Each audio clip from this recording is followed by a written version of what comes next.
Jumpa lagi dengan saya di proyek PPanel. Ini adalah sesi keempat. Sesi kali ini adalah lanjutan dari sesi 3, masih membahas tentang konfigurasi. Di sesi ini kita akan lebih fokus ke pembuatan config reader system. Oke, kita mulai. Saya mulai dari pembacaan baris konfigurasi agar teks ini bisa dikenali parameter konfigurasinya apa dan nilainya apa. Kita menuju ke VS Code.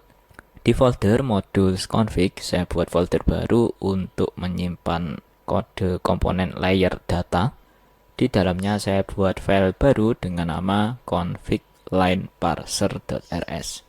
Saya juga buat file config line parser impl.rs. Selanjutnya, saya akan hubungkan main.rs ke kedua file barusan. Nah, untuk menghubungkannya, kita perlu lakukan secara bertahap. Pertama, kita hubungkan main.rs dengan folder modules. Di folder modules, saya buat file bernama mod.rs. Baru setelahnya, di main.rs, saya bisa menambahkan mod modules. Nah, sekarang main.rs sudah terhubung ke modules. Berikutnya, saya akan hubungkan modules ke config. Di folder config saya buat file bernama mod.rs. Lalu di file mod.rs yang ada di modules saya tambahkan mod config.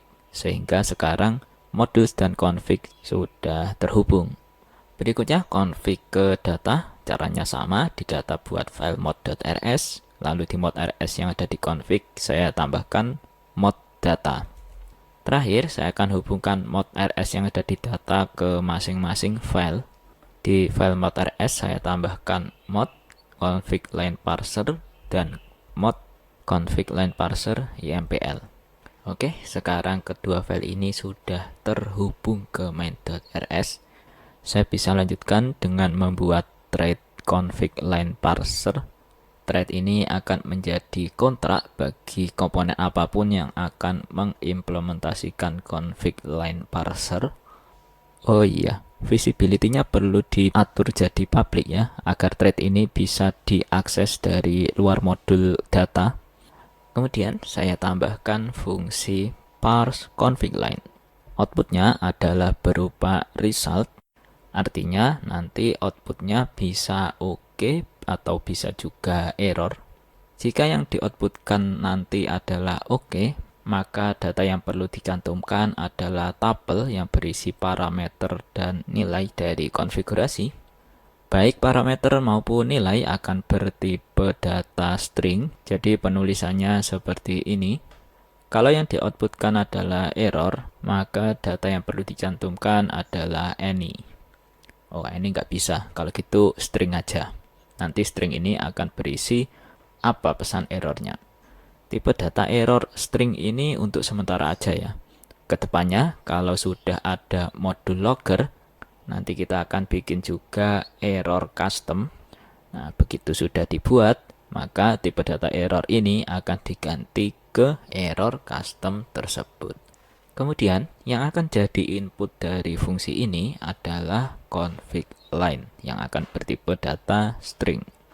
Berikutnya, saya beralih ke file config line parser impl. Di file ini saya buat struct config line parser impl. Kemudian saya definisikan bahwa config line parser impl akan mengimplementasikan config line parser. Nah, di sini terjadi error ya. Itu terjadi karena struct ini belum memenuhi kontrak. Jadi berdasarkan kontrak dari thread ini, struct yang mengimplementasikan thread ini perlu mengimplementasikan fungsi parse config line. Jadi langsung aja kita buat implementasi dummy. Nah, ini biar fungsinya nggak error, kita perlu kasih output atau kembalian nilai yang sesuai. Saya akan outputkan oke, berarti data yang harus dicantumkan adalah tabel yang berisi 2 string. Di sini, kedua nilai tabel saya outputkan teks dummy yang dikonversi jadi string. Oke, sudah nggak terjadi error ya. Berikutnya, saya akan persingkat penulisan impor dari config line parser. Kalau kita lihat di sini, impornya cukup panjang. Sebenarnya yang saya butuhkan hanyalah ranah komponen yang bisa berisi modules atau base, dan kalau modules itu modul apa, ya contohnya config. Selebihnya sebenarnya saya nggak butuh. Jadi ekspektasi saya penulisan impor bisa disingkat menjadi seperti ini. Nah, error. Ya memang kita perlu lakukan konfigurasi. Modul terakhir sebelum nama trade adalah config.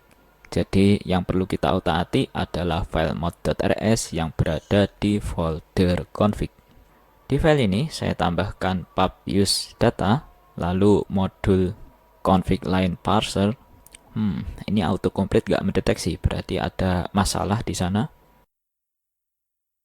Dan betul saja, ternyata saya lupa untuk mendefinisikan visibilitas dari modul config line parser yang harusnya public. Saya coba lagi. Nah, sekarang autocomplete udah mengenali. Setelah modul, saya perlu tuliskan nama trade. Sekalian aja saya definisikan pub use untuk struct impl. Saya coba kembali ke file impl.rs dan kita bisa lihat error impor tadi sudah hilang. Oke, lanjut. Biar habis ini saya lebih enak menceritakan apa yang sedang saya kerjakan, saya akan buat testing dulu. Saya buat tes bernama config line parser impl test.rs. Di file inilah nanti akan saya tuliskan testingnya. Tapi sebelum itu saya perlu mendaftarkan file ini dulu ke mod.rs. Berhubung ini adalah testing, saya perlu tambahkan keterangan dengan menuliskan hashtag cfgtest. Kemudian saya mulai untuk menuliskan testingnya. Berhubung ini adalah testing pertama kali di proyek ini, alangkah baiknya saya buat fungsi tes sederhana dulu. Ini untuk memastikan tidak ada error terkait dengan tool testing.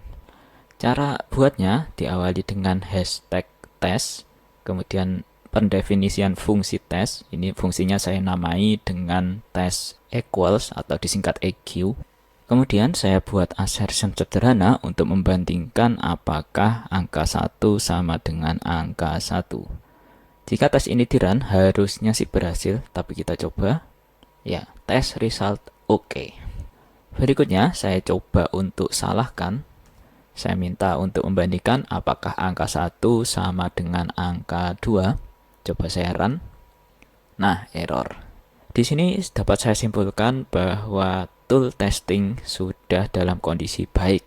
Saat testingnya benar, dia akan jawab oke. Sedangkan jika salah, dia juga bisa memberitahu dalam bentuk error. Berikutnya, barulah saya akan buat testing yang sebenarnya. Nama fungsi saya ubah menjadi parse normal config line. Di sini saya akan melakukan tes pembacaan konfigurasi dengan teks yang normal, artinya tidak dierorkan. Input yang dipakai diambil dari salah satu baris pada file konfigurasi. Ekspektasinya adalah fungsi parse config line akan menghasilkan parameter server underscore port dan value 3000. Nah, sekarang saya perlu pikirkan bagaimana cara memanggil fungsi itu. Sebelum bisa memanggil fungsi, tentu saja saya perlu membuat struct-nya. Umumnya, struct dibuat melalui fungsi new. Fungsi ini belum saya buat dan akan saya buat setelah ini. Dengan membuatnya melalui fungsi new, kedepannya saya bisa mengatur parameter apa aja yang dibutuhkan, yang biasanya kemudian digunakan untuk atribut struct. Selain itu, saya juga bisa mendefinisikan nilai default dari atribut struct. Ya, kalau bingung, ya pada intinya saya perlu bikin fungsi new, gitu aja deh. Input parameter fungsi ini kosong karena saat ini masih belum perlu. Lalu outputnya adalah self. Self ini artinya config line parser impl, sesuai dengan struct yang sedang diimplementasikan. Kemudian di dalam fungsi saya buat struct self sekaligus menjadikannya sebagai output fungsi ini. Kembali ke file test, saya akan coba buat struct yang bertipe config line parser impl dengan nama parser. Pembuatan struct dilakukan dengan memanggil fungsi new yang barusan saya buat. Loh, error. Oke, ini error terjadi karena fungsi new masih private. Oke, berarti solusinya saya tambahkan visibilitas public. Kembali ke file test, harusnya errornya sudah hilang. Berikutnya, saya buat variabel result yang akan menampung output dari pemanggilan fungsi parseLine config. Bentar, ini kok nama fungsi itu tidak ada di autocomplete, berarti ada masalah ini. Setelah saya cek, ternyata saya lupa untuk menambahkan parameter self pada fungsi. Jadi solusinya ya saya tambahkan aja. Saya mulai dengan menambahkan pada fungsi yang berada di thread. Kemudian fungsi yang ada di struct juga harus ikut menambahkan parameter self. Saya coba lagi. Nah, sekarang fungsinya udah ada di autocomplete, ya berarti ini udah aman. Ini inputnya juga sudah betul, variabel config line. Harapannya saat normal hasilnya adalah oke. Jadi di sini saya bisa lakukan unwrap. Dengan melakukan unwrap, variabel result ini akan berisi data yang dicantumkan di oke, yaitu tabel yang berisi 2 string. Kalau seandainya yang di-outputkan adalah error, maka testing akan berhenti di titik ini sambil mengeluarkan laporan testing error. Setelah itu, saatnya saya melakukan pembandingan. Harapannya isi tabel nomor 0 akan sama dengan ekspektasi parameter, sedangkan isi tabel nomor 1 akan sama dengan ekspektasi value. Saat tes ini dijalankan, pasti akan terjadi error karena fungsi parse config line masih selalu mengembalikan teks dummy. Jadi itulah yang menjadi target sekarang. Ya ini mah kalau mau nakal ya ini tinggal di copy aja ke sini. Dan kalau ini dijalankan, maka tesnya akan berhasil. Tapi tentu saja itu bukanlah hal yang diharapkan. Untuk mengatasi hal itu, biasanya orang-orang sih melakukan yang namanya triangulasi testing. Caranya adalah dengan membuat testing yang serupa tapi nilai dan ekspektasinya berbeda. Nah, contohnya seperti ini.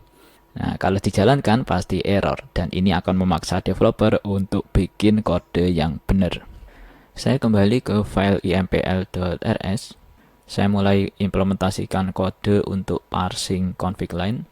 Nah, di sini saya akan bikin kode senaif mungkin ya. Jadi cara paling gampang untuk memisahkan teks ini jadi parameter dan value adalah melakukan split string dengan separator sama dengan. Setelah dilakukan split, maka string akan terpisah menjadi 2 string. String pertama atau dengan indeks 0 akan menjadi parameter, kemudian indeks 1 akan menjadi value. Oke, saya eksekusi. Saya buat variabel chunk yang akan menyimpan pecahan string. Chunk ini diisi dengan hasil pemanggilan fungsi split pada string. Parameter yang saya masukkan saat memanggil fungsi split adalah teks sama dengan untuk menginformasikan bahwa string perlu dipisahkan berdasarkan karakter sama dengan. Output yang terlihat di sini bertipe split ya. Nah, ini saya perlu ubah jadi vektor. Jadi setelah pemanggilan fungsi split, saya panggil lagi fungsi collect. Kemudian tipenya saya definisikan sebagai vektor underscore. Hasilnya ternyata vektor str. Ini sudah bagus. Kemudian text server path saya ubah agar mengambil dari chunk. Kita lakukan get index ke 0. Kemudian saya unwrap untuk memaksa sistem agar menganggap indeks ke 0 pasti ada nilainya. Kemudian teks 3000 saya lakukan hal yang mirip tapi indeksnya saya atur menjadi 1. Harusnya dengan kode seperti ini, jika saya lakukan tes, ini akan menghasilkan oke. Nah, kan benar. Ya udah, sekian dulu video kali ini. Nggak terasa udah 15 menit. Sebenarnya testing untuk fungsi ini perlu lebih banyak lagi. Dan itu adalah hal yang wajar karena fungsi ini berhubungan dengan manusia yang akan mengubah-ubah file konfigurasi. Ya, namanya manusia ya. peluang untuk melakukan kesalahan cukup tinggi. Sehingga di video mendatang, saya akan menambahkan tes agar pemeriksaan dapat dilakukan dengan lebih ketat lagi dan untuk menghindari amit-amit terjadinya crash saat sistem sudah digunakan pada server production. Oke, kalau gitu sampai jumpa.